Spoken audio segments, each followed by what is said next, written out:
Back in 1954, Congress came together and they passed one of the most important tax bills in American history, and almost nobody talks about it. The original income tax was introduced in 1913, and for nearly 40 years, Congress had a massive problem. They didn't know how to tax trusts. For decades, money moved through these trust structures, but no one could agree on what actually counted as income.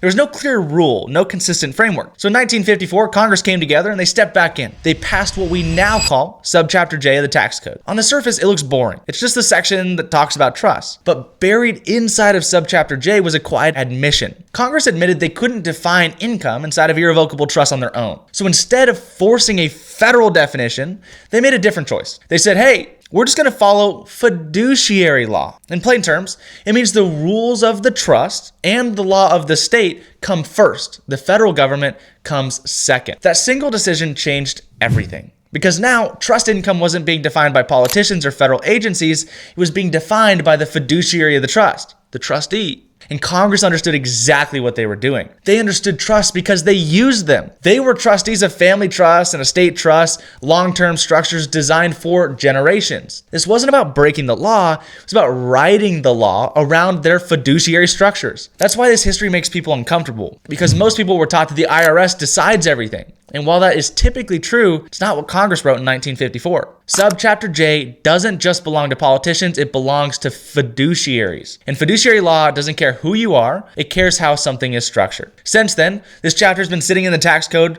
since 1954, completely ignored, misunderstood, but still silently working for the politicians in the background. If you want to understand how fiduciary law and Subchapter J actually fit together, all you gotta do is comment trust down below and we'll send you a simple blueprint that explains it all so you can understand just like everybody else.